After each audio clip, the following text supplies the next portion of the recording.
Welcome to the Daily News Currents. Today is Tuesday, March 4th, and for today's headlines we have what you need to know about Trump's address to joint session of fabric giant Joann is closing down. What happens to those who relied on the retailer? On Mexico's once packed border, few migrants remain. Citigroup makes and then fixes an $81 trillion mistake. Trump's address to joint session of Congress. President Trump will deliver an address to a joint session of Congress on Tuesday, his first since returning to the White House 6 weeks ago. The speech comes as the administration is seeking to dramatically reshape the federal government, crack down on illegal immigration, and redefine the U.S. role abroad. He will address Congress at a time when Republicans hold the majority of both the Senate and the House of Representatives. Despite these majorities, progress on delivering legislation to fund the president's key campaign promises have been slow going. Here's what you need to know ahead of Tuesday night's speech. What time is the address? The time is set at 9 p.m. Eastern Time. NPR's live special coverage announces the president's joint address, and the Democrats' response will also begin at 9 p.m. Eastern Time. You can tune in on many public radio stations or in the NPR app. Tell your Alexa device to ask NPR to play special coverage, and also watch our live in-studio video coverage here and on npr.org. What will Trump talk about? Trump has launched a blitz of action since taking office, and Tuesday's address will offer him an opportunity to tout his agenda to viewers in prime time, many of whom could have concerns, according to new NPR PBS News Marist poll. The poll found that 53% of respondents think that the state of the union is not strong, and 54% say the country is headed in the wrong direction.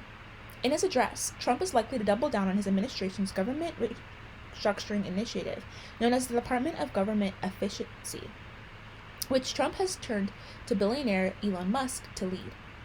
As part of this effort, the administration has moved to lay off tens of thousands of federal workers and essentially closed multiple agencies, resulting in mass confusion among federal employees and a slew of legal battles. Trump is also expected to talk about his plans for reducing illegal immigration. Days after taking office, he suspended the asylum process at the southern border, as well as refugee resettlement. He also moved to end birthright citizenship for children born in the U.S. to parents without legal status, but that effort has since been blocked by 2 federal judges. The White House has sought to portray the crackdown on illegal immigration as a wholesale success, but critics say that the administration's hardline policy is feeding into misperceptions about immigration and crime. Tariffs may also be a big focus of the address. Trump has already imposed a 10% tariff on Chinese goods and has vowed to impose steep tariffs on Mexico and Canada. The president has said the tariffs are aimed at reducing legal border crossings and the amount of fentanyl entering the U.S., even as federal data show crossings and fentanyl smuggling both failing.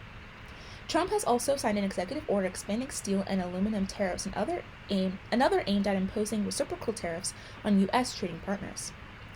On foreign policy, expect lots of attention on anything Trump may say about ending the wars between Israel and Hamas and Russia and Ukraine.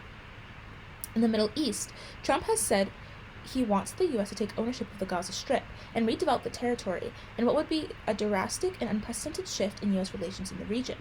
He has provided little additional detail on how the effort would work. The role of the U.S. in brokering a peace deal between Russia and Ukraine is another open question, particularly after hearing last week's heated Oval Office meeting between Trump and Ukrainian President Volodymyr Zelensky. This speech is not a State of the Union address. Why? An address to a story different purposes. A State of the Union address allows the sitting president to recap their accomplishments over the past year in office. For a newly sworn-in president, the joint address is an opportunity to lay out an initial agenda. That said, Trump is in a unique situation. He's offering a far different playbook from his predecessor, but will also stand in front of lawmakers as a second-term president with a ticking clock. He's the first president to serve 2 non-consecutive terms in more than 130 years. Who is delivering the Democratic response? First-term Senator Elisa Soklin, Democrat from Michigan, will provide remarks following Trump's address on Tuesday.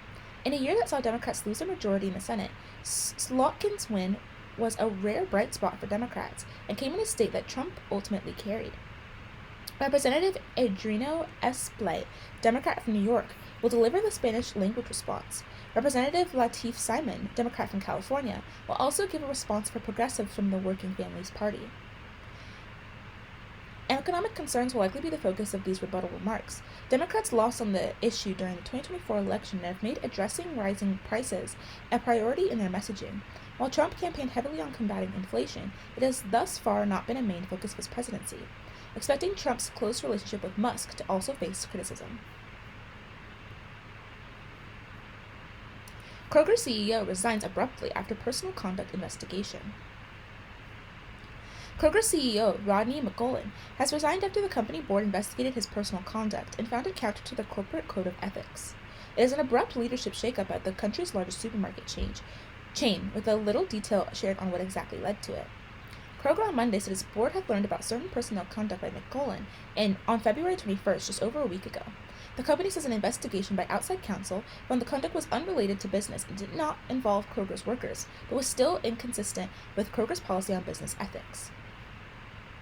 Most recently, McMullen had overseen Kroger's unsuccessful attempt to buy the largest supermarket chain, Albertsons. The historic grocery mega merger faced opposition from the Biden antitrust officials and several state attorney generals. After more than 2 years of trying, the deal died in December after the companies failed to convince multiple courts that they should be allowed to merge to take on bigger rivals such as Walmart. Albertsons abandoned the merger and immediately sued Kroger. McMullen had led Kroger as CEO since 2014. He originally joined Kroger in 1978 as a part-time stalker. He had earlier served as Chief Operating Officer, Chief Financial Officer, and a board director for over a decade. Kroger is now searching for a new CEO. For now, it has appointed Ron Sargent, Kroger's lead director and former Staples CEO, as interim chief executive. In its statement, the company says it still plans to hold a call on Thursday to announce its quarterly earnings and guidance for the year ahead. Fabric giant Jo-Ann is closing. What happens to those who relied on the retailer? 2 years of business, Jo-Ann's announced just outside Washington, D.C. Previously known as Jo-Ann's Fabrics, Jo-Ann actually started out as a humble cheese shop in Cleveland in 1943. German immigrants Hilda and Berthold Reich ran the store with their friends Sigmund and Mathilda Rohbach, selling fabric and cheeses during World War II. When the fabric began to outsell the cheese, they opened up more shops over the next few decades. By 1994, Jo-Ann expanded its empire by acquiring Cloth World, a 342-store company, and by the close of the century, it became the largest fabric and crafts retailer in the United States. At the time, we were testing and rolling out sort of superstores, meaning 30 to 40 chain wasn't able to stay at the top of the fabric industry. However, as it begun to lose market share to online retailers and struggled with intense competition from brick-and-mortar retailers like Hobby Lobby and Michaels, challenges with inventory management and heavy debt from previous buyouts also contributed to the company's financial woes. Though Jo-Ann did experience a revival during the pandemic with the popularity of at-home DIY projects, the temporary sales boost only seemed to delay the inevitable. In January 2025, Jo-Ann filed for Chapter 11 bankruptcy for the second time in less than a year, citing continued declining sales. Not long after, it announced that it would be shuttering all of its stores across 49 states. For sewists like Crepitel, the closure of the fabric and crafts supplies giant comes at a huge loss. She says the crafts stores near her don't have much of a selection, and called buying fabric online a nightmare. You have to say, "Can I get a swatch?" Then you get the fabric, and you go, "Yeah, well," Linz Bentley, a sewing instructor in Brentwood, said it's hard to shop for fabric online, but from what she's seen from online sellers, things have been getting better. A lot of online retailers have gotten savvier about how to communicate fabrics, showing videos of things, showing people stretching the fabric or moving the fabric, so they could see it more clearly online, Bentley said. Bentley has also seen her students get more savvy with online buying, and more used to understanding how to decode what fabric is, she said. As for anyone that prefers buying fabrics in person, Bentley remains optimistic and hopes people will find ways to get creative. "I think it opens up more opportunities for local businesses," Bentley said. "There's also so much repurposing that can happen. People can go thrift stores. They can also channel Sound of Music and turn their curtains into play clothes." On Mexico's once-packed border, few migrants remain. There has been a dramatic drop in the number of people gathering at the U.S. border and trying to cross. Can it help Mexico stave off President Trump's threatened tariffs? Trump's deadline to impose tariffs on Mexico. One thing is hard to miss on the Mexican side of the border: the migrants are gone. In what were once some of the busy sections along the border, Ciudad Juarez, Tijuana, and Matamoros, shelters that used to overflow now just hold a few families. The parks, hotels, and vacant buildings that once teemed with people all over the world stand empty. And on the border itself, where migrants once slept in camps within feet of the 30-foot wall, only dust-caked clothes and shoes, rolled up toothpaste tubes, and water bottles remain. All that is over, said the Reverend William Morton, a missionary at the Ciudad Juarez Cathedral that serves migrants free meals. Nobody can cross. Last week, the U.S. Department of Homeland Security Secretary Kristi Noem announced that Customs and Border Protection had apprehended only 200 people at the southern border the Saturday before, the lowest single-day number in over 15 years. Mr. Trump has credited his crackdown on illegal immigration for the plunging numbers, even as he announced that he will send thousands more combatant forces to the border to stop what he calls an invasion. But according to analysts, Mexico owns moves to restrict migration in the last year, not just at the border but throughout the country, have yielded undeniable results. In February, the Trump administration said it would pause for a month the imposition of 25% tariffs on Mexican exports, challenging the government to further reduce migrant and the flow of fentanyl across the border. That progress has put Mexico in a far stronger negotiating position than Mr. Trump first threatened tariffs during his first term. Mexico has new leverage compared to 2019. Ariel G. Ruiz Soto and Andrew Silly, analysts with the Immigration Policy Institute, a nonpartisan think tank, wrote in a report. Mexico's cooperation, they said, has made it indispensable to the United States. The number of people heading towards the United States dropped sharply after President Biden imposed sweeping restrictions on asylum last year. The Mexican government has also significantly stepped up its own measures in recent years to reduce the number of migrants reaching the border. The government has established checkpoints along migrant routes, imposed visa restrictions, dispersed caravans, and bused people who arrive from places like Venezuela to remote corners of southern Mexico to prevent them from reaching the U.S.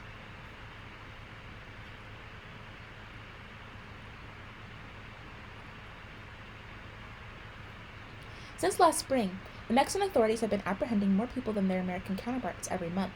Now, the numbers at the border have fallen to almost nothing. We no longer have major flows of people coming. They have declined by 90%, Enrique Serrano Escobar, who leads the Chihuahua State Office responsible for migrants in Juarez, said last week. And those migrants who do make it to the border are no longer trying to enter the U.S., shelter operators say. They virtually sealed it. It's much, much more difficult. Empty shelters. In Mexican border cities, the scene at migrant shelters is much the same. Tables sitting empty at mealtime, bunk beds unused. Even before Mr. Trump took office, the number of people apprehended trying to cross the border had been dramatically dropping according to the U.S. government data. Many of those waiting in border cities and appointments through CBP-1, an application that allowed people to make asylum appointments with authorities rather than cross the border, shelter operators say.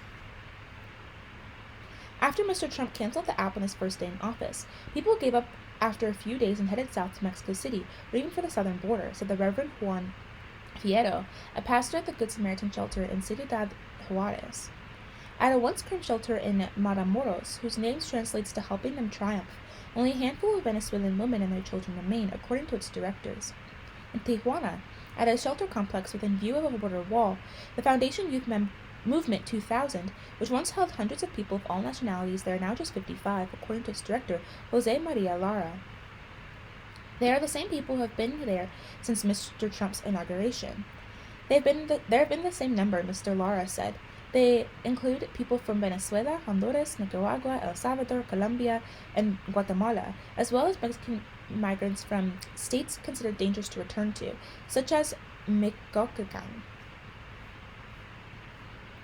There are no figures available for how many migrants like these may be living in the border shelters, hotels, and rented rooms and biding their time. We're going to wait to see if God touches Mr. Trump's heart, said a 26-year-old woman from Venezuela, who was asked to be identified only by her first name, Maria Elena, on the border.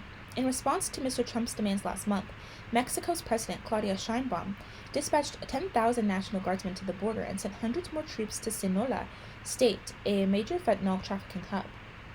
Officials and those who work with migrants are split on whether the troops, several hundred of which begin to appear and around every border city over the last month, have had effects on illegal border crossings. At the end of the border wall between Tijuana and San Diego, California, the National Guard has set up large tents on the Mexican side in an area called Nido de las Ardillas. About 15 miles from downtown Tijuana, it has long been used by coyotes, the smugglers who take advantage of the steep hills and lack of police presence to lead migrants into California, the authorities say.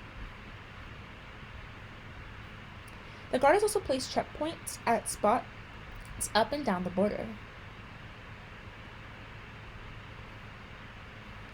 In Tijuana, Jose Moreno Mena, a spokesperson for the Coalition of Defensive Migrants, said that the presence of the Guard has been a major deterrent to migration, along with Mr. Trump's promised mass deportations in the United States. This doesn't mean that they won't keep coming, Ms. Moreno said. It's just a pause, perhaps until they see better conditions. In the state of Tamaulipas, which more than 700 guardsmen arrived last month in places like Matamoros, the guardsmen do not appear to be curbing migration, residents say. They seem to be concentrated on the bridge into the United States, while migrants are now seeking to enter through the desert or other rural areas. In Ciudad Juarez, where hundreds of guardsmen were also dispatched in early February, the troops and military personnel have been stopping cars to inspect them and search for border tunnels. They have inspection spots at night in the street, Father Morton said. There are more here, obstinately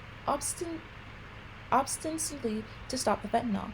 But I doubt they know where it is, he said. They mainly stopped young men who were driving souped-up cars or had tattoos, creating an environment of low-intensity conflict. The real work of curbing migration has been happening far from Mexico's northern border. At the southernmost point in Mexico, in Tapachula, few migrants are entering. Shelters that recently housed 1,000 people now serve just 100 or so, according to operators, waiting for visas that allow them to head north, and dispersed if they try to form caravans. These migrants are all but blocked. Many are weighing their options. Some have even asked the Mexican government to deport them on flights back to their country. Staying put in Mexico. The migrants who now sit in the U.S. border are generally those who come from places they cannot return to. They cannot go back, said the Reverend Francisco Gonzalez, president of a network of shelters in Juarez called We Are One for Juarez. While his 12 shelters housed only 440 people last week, after often being filled to capacity of 1,200 in recent years, people who are arriving are staying longer, he said. Some are starting to fill out forms to gain asylum in Mexico, fearing they could be caught and deported if they have no legal status, Mr. Gonzalez said.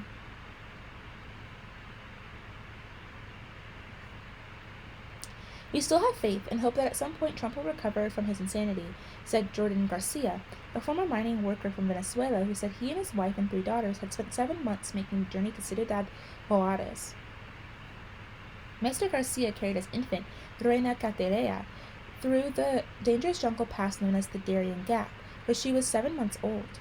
Now the family's makeshift home consists of a bunk bed in one of Mr. Gonzalez's shelters on the outskirts of Ciudad Juarez, draped in plush blankets for privacy. But shelters at the border have started to shut down. In Ciudad Juarez, 34 were open in November. By last month, the number has dropped to 29. Shelter operators said that not only are there significantly fewer arrivals, but they are losing backing from international groups such as the UN International Office for Migration and UNICEF, which relied on foreign aid frozen under Mr. Trump. Before the new American administration, there were more people and there was more support, said Olivia Santiago Renteria, a volunteer at one of the shelters run by We Are One for Juarez. Now, she says, everyone here is living with that uncertainty. Citigroup makes and then fixes an $81 trillion mistake. The bank temporarily credited a customer's account with trillions of dollars, adding to scrutiny of risk management systems after a series of errors. We all make mistakes on the job, but rarely do they involve moving funds that dwarf the gross domestic product of every country in the world. Citigroup accidentally credited a client's account with $81 trillion when it meant to send only $280. The latest mistake at a bank that is struggling to repair its reputation after a string of errors in recent years. The massive transfer, which occurred last April and far exceeds Citi's stock market value of about $150 billion, was initially missed by 2 employees and was caught 90 minutes after it was posted, the Financial Times first reported. No funds left the bank, and Citi told the Federal Reserve and Office of the Comptroller of the Currency about the error, calling it a near miss. The mistake was the latest in a string of glitches at the bank. In 2022, a Citi employee caused a crash in Europe, but accidentally adding a zero to a trade, igniting a sell-off that at one point erased 300 billion euros, or about $322 billion from European stocks. Last year, British regulators fined Citi £62 million, about $78 million for the incident. In 2020, Citigroup accidentally wired $900 million to a group of lenders locked in a bitter fight with Revlon, the beauty company. That year, U.S. regulators also fined Citi $400 million, saying the bank had failed to address issues in its risk management procedures and internal controls. Citi problems with technology and internal systems contributed to the departure of Michael Corbat as chief executive of the bank in 2021. Jane Fraser, who succeeded Mr. Corbat, has said improving risk and controls is a priority. Regulators fined Citi $136 million last year for not making enough progress in fixing its data management issues. Citi said in a statement that its systems prevented the transfer from actually being made. Despite the fact that a payment of this size could not actually have been executed, our detective controls promptly identified the inputting error between two Citi ledger accounts, and we reversed the entry, the company said.